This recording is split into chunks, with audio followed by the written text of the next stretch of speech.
부산 지하철 노조가 2시간 전쯤인 오늘 새벽 5시부터 총파업에 돌입했습니다. 출퇴근을 제외한 시간대 전동차 운행률은 평소보다 60%에서 70%대로 떨어집니다. 도시철도 광안역에 김윤아 기자 나가 있습니다. 김윤아 기자.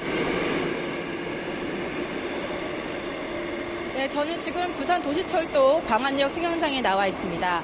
부산 지하철 노조가 오늘 새벽부터 총파업에 돌입했는데요. 이에 따라 부산교통공사는 비상운행 체제에 들어갔습니다. 출퇴근 시간대인 오전 7시부터 9시 사이, 또 오후 6시에서 8시 사이에는 비상운전 요원을 투입해 열차를 100% 정상적으로 운행합니다.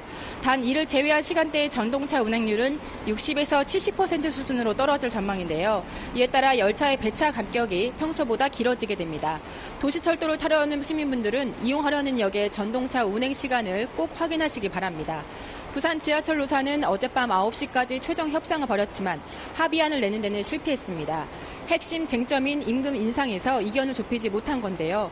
노조가 기존의 요구안이었던 임금 인상률 4.3%를 1.8% 낮추는 등 절충안을 제시했지만 사측은 임금 인상만큼은 절대 불가하다는 입장을 고수했습니다.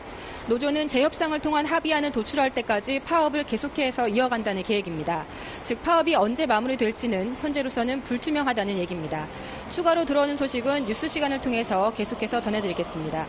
지금까지 부산 도시철도 광안역에서 MBC 뉴스 김윤아입니다. 일본의 경제 보복 조치에 지역도 비상이 걸렸습니다. 어제 부산시장 주재로 긴급 대책회의가 열렸는데 사태가 장기화되면 부산 지역 주력 산업도 타격을 맞을 것으로 전망됩니다. 관광 분야는 벌써 피해 조짐이 나타나고 있습니다. 이만은 기자입니다. 일본의 경제 보복 조치의 여파가 확산될 우려를 낳자 대응책 마련을 위한 긴급회의가 부산시장 주재로 열렸습니다.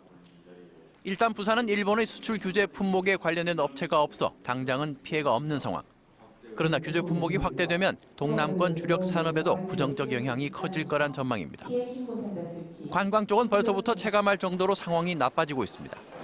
에어부산은 7월 첫째 주에만 일본행 항공기 단체 여행객 200여 명이 예약을 취소했고 JR 비틀의 일본행 100길 예약도 지난해 같은 기간의 85% 수준에 머물렀습니다. 일본 노선 총 6개 노선에서 최근 한 200여 명 정도의 단체 예약 캔슬이 발생을 했습니다. 큰 예약 취소는 아니지만 아직까지는 향후에 이제 예약 상황이 어떻게 될지를 좀 예의주시하고 있습니다. 일본 여행에 대한 취소 문의도 이어지고 있습니다. 지난 4일부터 인센티브 단체 여행 등 일부 일본 여행 상품의 예약 해지가 잇따르고 있고 신규 예약도 부진한 상황입니다. 후쿠오카 쪽에 2박 3일로 가시는 거였고 비행기로 가시는 거였는데 아베 발언 나오자마자 회장님이 전화가 오셨어요. 우리 총무가 어떻게 해결하기로 했노? 의논 중입니다. 그거 안 갈 거다. 부산시는 경제 분야의 피해를 최소화하기 위해 관련 기술 국산화를 추진하고 일본 기업 독과점 품목은 해외 생산업체를 지역 산단에 유치하는 계획을 검토하고 있습니다. 또 관광 분야에서는 동남아나 미주 등 관광시장 다변화를 독려하고 국내 시장 확대에 힘을 쏟기로 했습니다. MBC 뉴스 이만흥입니다.